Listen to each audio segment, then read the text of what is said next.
Xanya Sofra on the stage. She'll be talking about exosome. Will the newcomer shift the PRP position? So a little bit about Dr. Xanya Sofra. Dr. Xanya is a doctorate in neurophysiology from City University London, doctorate in clinical psychology from New York City, and award-winning international speakers and faculty members in several medical and anti-aging societies.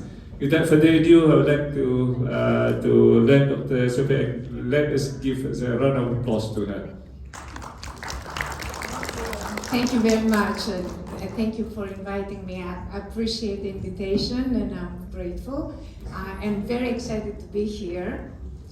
And I have no conflicts of interest. And actually, let me show you the slide before. I'm going to be talking about PRP versus exosomes, the good, the bad, and the unknown. And I will give you everything, not just the good, but also the bad, everything that you need to know about it. This is a review of about 430 articles that I've been through over the time.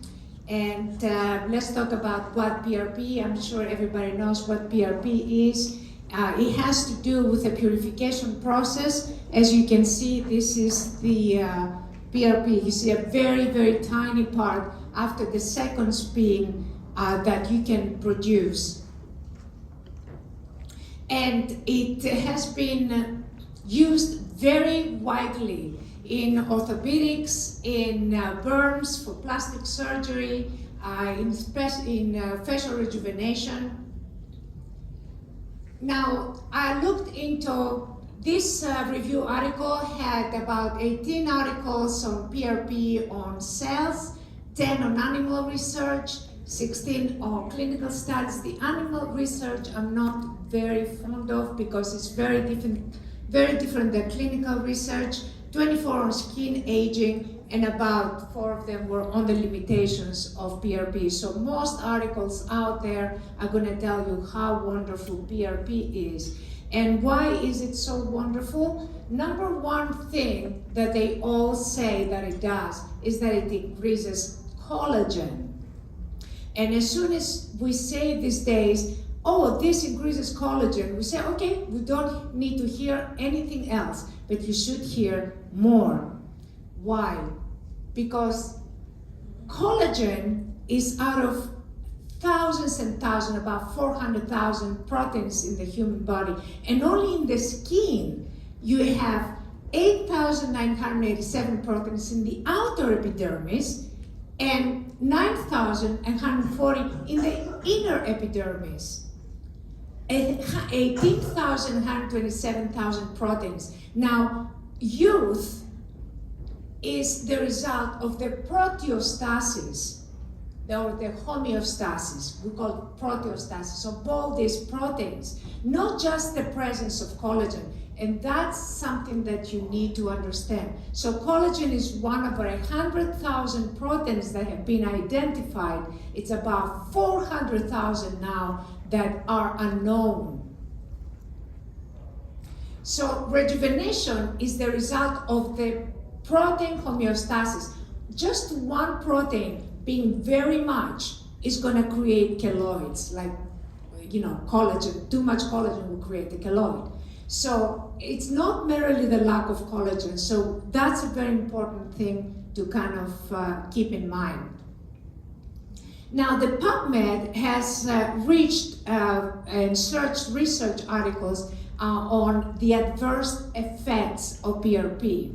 And there is quite a few adverse effects that come from PRP, especially with people that use it purely for rejuvenation and it's not for orthopedic or other usage where it has been very successful. So the most commonly reported adverse effect is infection. And why is infection? And of course, let me go back. Why is the infection? Because the PRP cannot be, basically, the pharmaceuticals cannot be clearly purified as well as pharmaceuticals are purified. And that's why you could have an infection because of PRP that has not been completely purified. So you have to be very careful. And a lot of side effects include blindness, inflammation, allergic reactions. So if you go for rejuvenation and you end up being blind, that's not a good thing.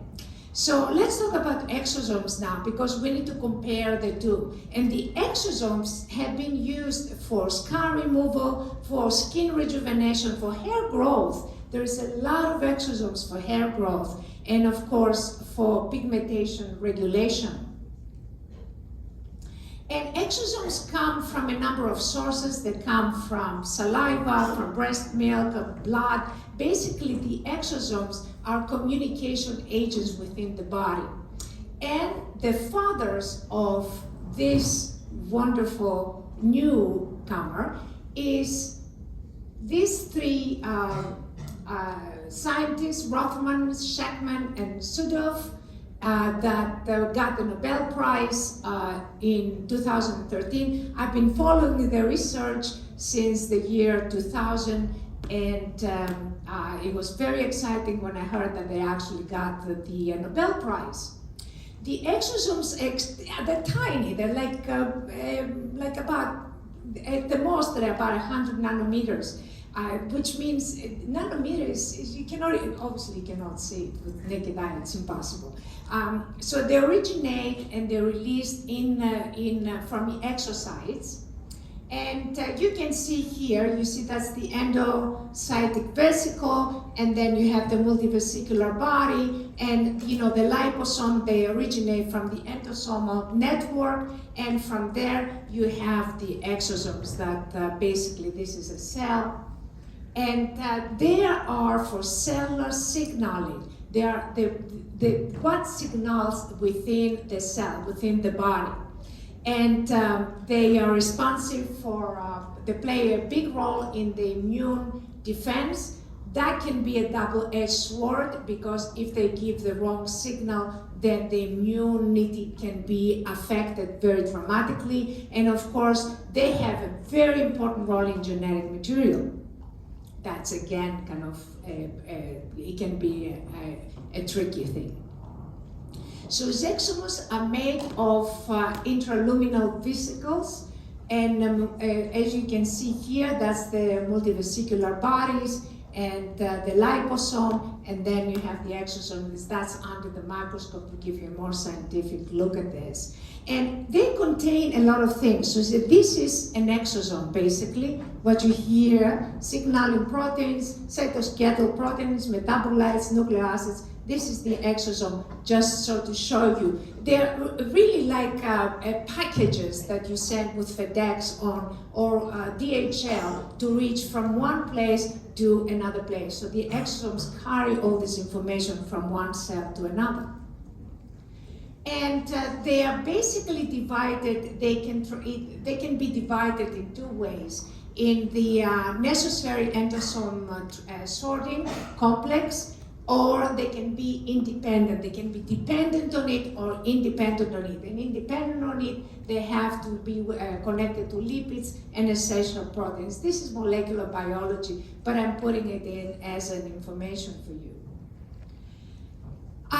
They are the primary components of cellular communications, which is what I was so excited, because this was my interest, cellular communications and signaling. And basically what you can see, they can fuse with the membrane and deliver the information, or they can be part of the sort of taken in through endocytosis and to deliver the information. This is the method of how they deliver. Now, they are a cocktail of long non-coding DNAs. They are microRNAs, messenger carries messenger RNAs, which again, that's molecular biology, and I'm putting as more information for you so you can understand what they are, what exosomes are. They have proteins, they have small RNAs. Again, that's another slide that has to give you more kind of information about what's inside each exosome. And again, that's another cell communication by extracellular vesicle RNAs. RNAs transfer information from the DNA to the cytoplasm, from the nucleus to the cytoplasm, and that's how proteins are made. And proteins are the brains of the cells. So it's important to understand what's inside in an exosome before you try to inject it. So what is the problem with exosomes? Number one problem is purification. Why? Because they have contaminants inside them. Okay, so when they're not purified, then there becomes a problem because the contamination inside it creates nonsense signal, it creates nonsense proteins. It carries proteins that are not giving the correct signal. If the correct signal is not transferred properly, the other cell, the whole system is going to become chaotic and it's going to be a huge problem. And this is the different purification methods, and you can see the at 99%, the functional ability of the exosome is lost.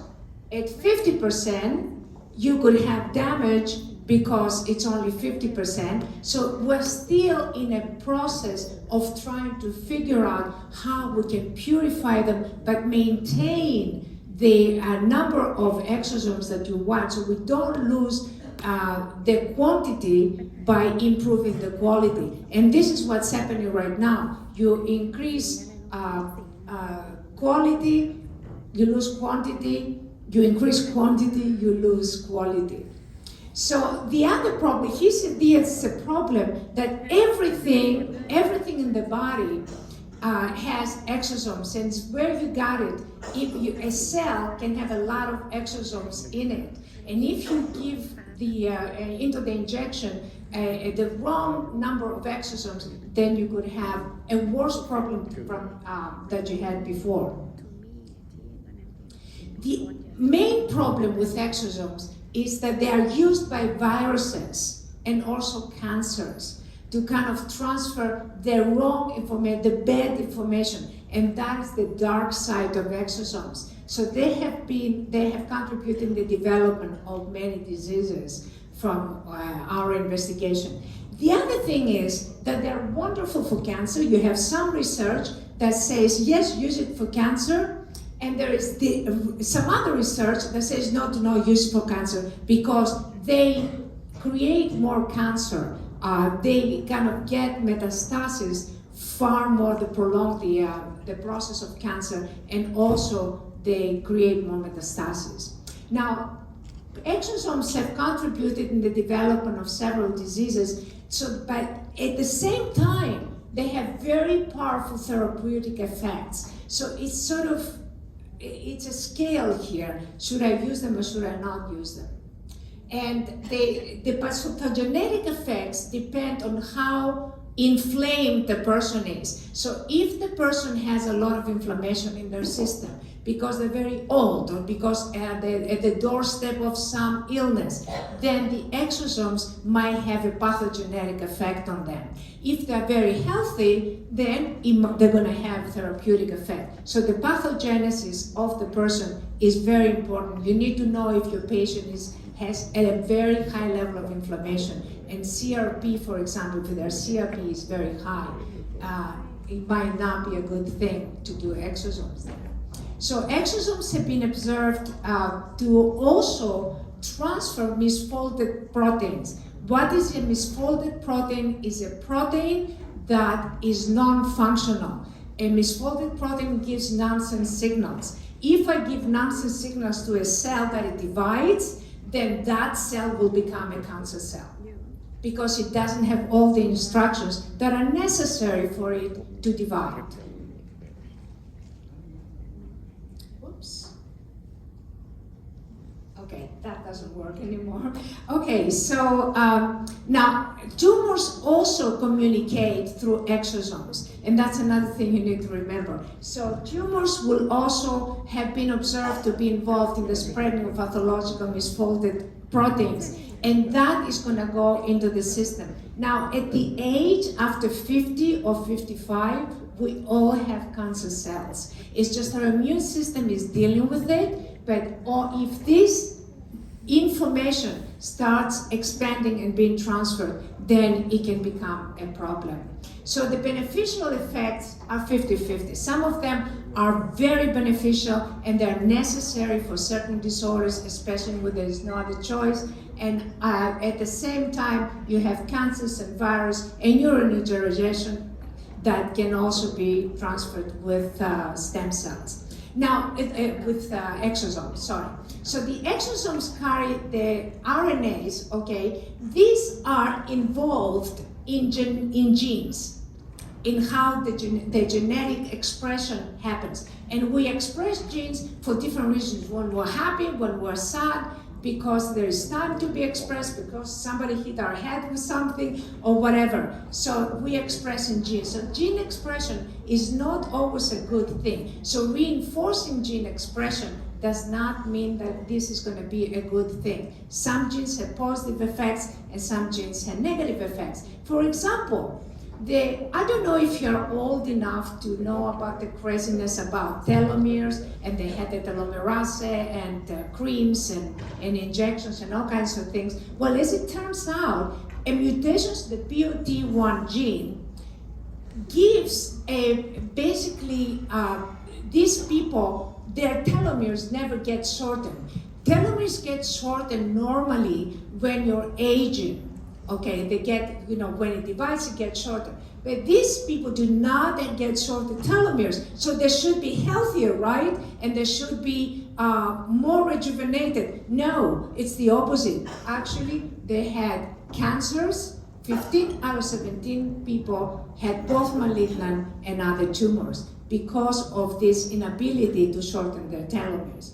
So another very important thing about gene expression, as you can see here in the liver, do you see this is the ages? Do you see the reversal on the blue in all of them? So what is good for somebody who is young is deleterious for somebody that is old. The exact same process. So age, when you look at exosomes, is extremely important. So applications, challenges, and prospects, they are very good for several diseases. However, the purification process is very important, and that's something you need to look at. There is concerns and challenges related to application of exosomes in regenerative medicine. And I'm just talking about anti-aging medicine and regenerative medicine. So although exosomes therapy may serve as a new approach to combat aging, and it's very promising, but at the same time, we need a lot more research, and we need longitudinal research, because we need to know if there is a greater incidence of a certain disease as a result of applying the exosomes. So can exosomes replace PRP? Both procedures have advantages, but both procedures have adverse effects. So you need to kind of balance it out and see. Now, there's new technologies, and I would like to introduce you to these new technologies that are developed, started in about 2020, and it has to do with resonance transfer, and I'll show you what that is. Hold on, let me see if I can play the video. Yeah, you see? This is resonance. One cell transfers the energy and through resonance. It's a fascinating new technology. It started in the 50s, but they did not, it's only now that they start using it.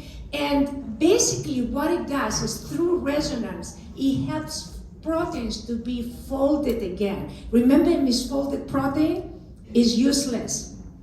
It's gonna create a problem in the system. And a folded protein is gonna be the brain of the cell. So it's a press release from another Nobel Prize that how the cells can kind of, if they kind of have the proteins folded again, and that's what this resonance new science is about folding proteins, and they have also a coefficient that they use. So when you boil an egg, for example, a boiled egg has its proteins unfolded, and it cannot go back, okay? But if you could potentially fold on these unfolded proteins, then you would have what we call we can kind of unboil an egg or unfry an egg potentially. But that is major because they can help with several illnesses and several and cancers, and this is basically what this article is, that signaling molecules that associated with the protein folding. So what is basically what it does, you see this is a folded protein, and with heat or environmental toxicity or whatever, it gets unfolded. And then it gets renatured through this process of resonance.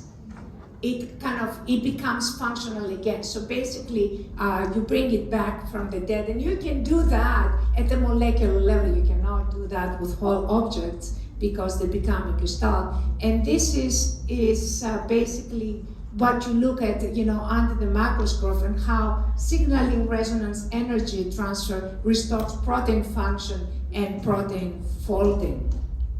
And with this, I would like to thank you for your kind attention. Any questions, Stacy can answer later.